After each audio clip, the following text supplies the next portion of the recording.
team, and it was important for them to believe in each other. But there's a responsibility that goes with that belief in terms of being accountable to do your job, play with discipline, try to play with kind of toughness and physicality that we want to play with as a team, and eliminate, the my bads that have been really critical in us being successful. And I thought the team did a fantastic job of that in the second half. I mean, we played hard, the guys competed, played really physical, dominated a lot of scrimmage. So got off the field on third down on defense and kept them off the board. So I was really proud of the way the team played in the second half. First half, we got 1st and 1 at the 1 and snap the ball before the snap count, lose a bunch of yards, take points off the board. So those are the kind of things, to me. We had another touchdown today that was called back because of a penalty. That's the 5th one this year.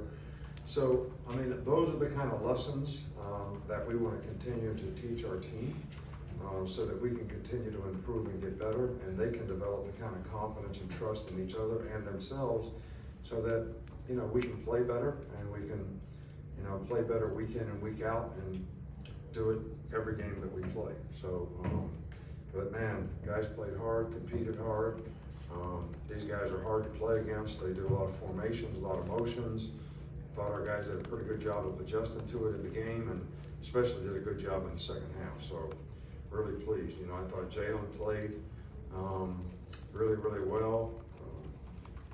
They played trap down there, and you guys don't know what that is, but somebody zones off in the flat and everybody's playing man-to-man. Something we do, something Pete does, and got fooled by that when he threw the interception. But other than that, I thought he really played well.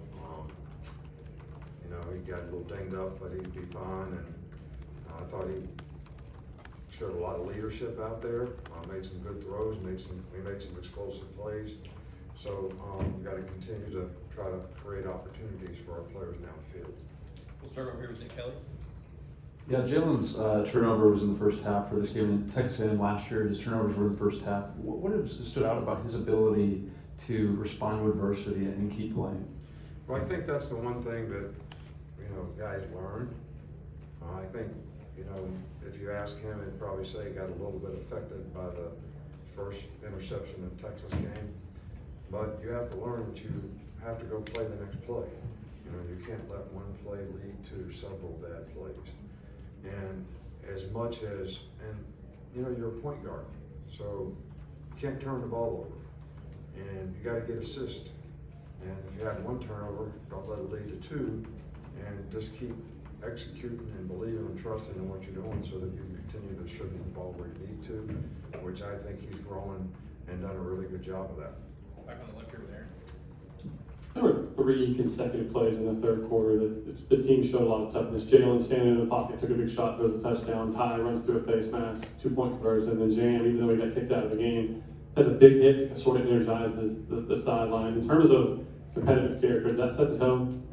I think the momentum of the game and those course of the plays that you described right there, really shifted for us.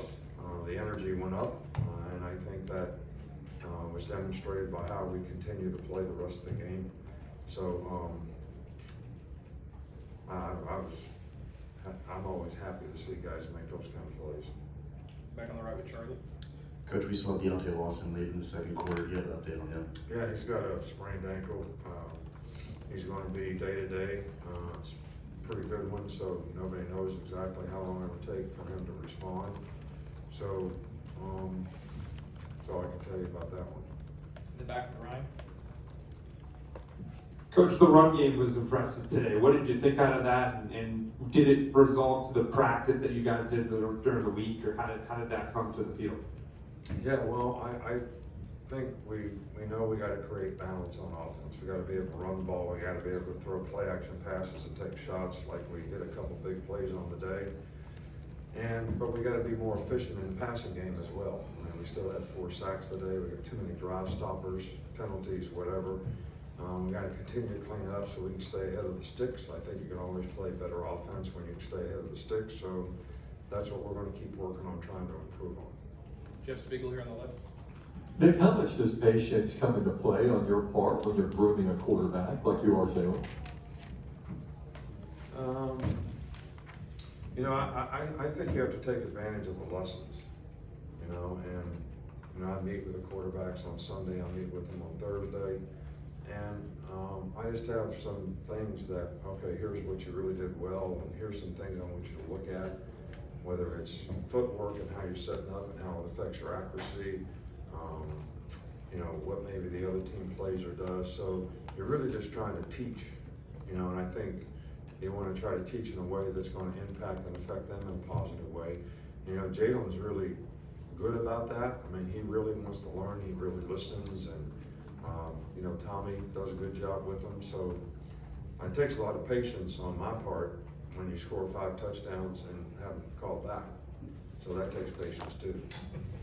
It takes patience when you're first and 1 at the 1 and you don't score a touchdown. That takes patience.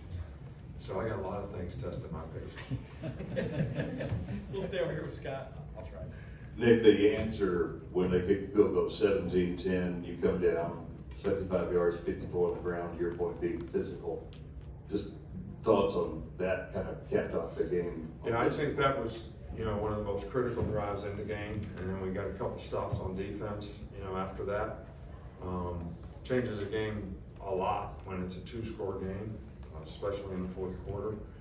So we were able to pressure the quarterback a couple times on 3rd down and create some situations where they couldn't go for it on 4th down. So, but that drive was the drive that was the difference in the game. Go to Blake on the other side. Yeah, Nick, the way this team played in the second half, do you feel like you learned anything about this group, or did that second half tell anything about you? Yeah, I think, but I also think that they need to learn about themselves in terms of having confidence in what they can do when they do things correctly and how important that is. When they're physical, they compete in the game, they're relentless in their effort and how they, you know, try to dominate their box, and they play with more discipline, and we don't have the negative plays that, you know, we keep sort of shooting ourselves in the foot with too often. So we got to eliminate those, and I think that every one of those are an opportunity to learn. You don't want to waste a failing. You've heard me say that many times before, and how you respond to those things I think are very important. 2 more. Matt, we'll go here next. Did they give you an explanation for that weird thing where it looked like y'all might have been shorted it down? Yeah, that was, I got hot about that one, but,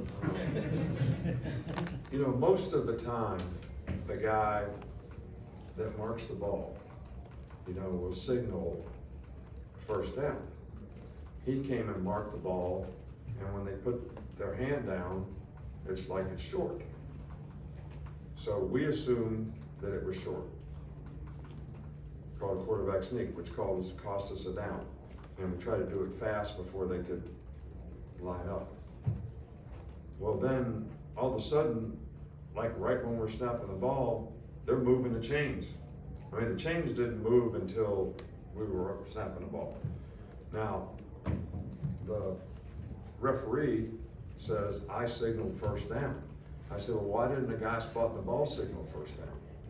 So, that was another one of those, you know, when stuff like that happens, the football gods aren't with you, because it's just a miscommunication. And we did not think in the press box that the guy made a 1st down.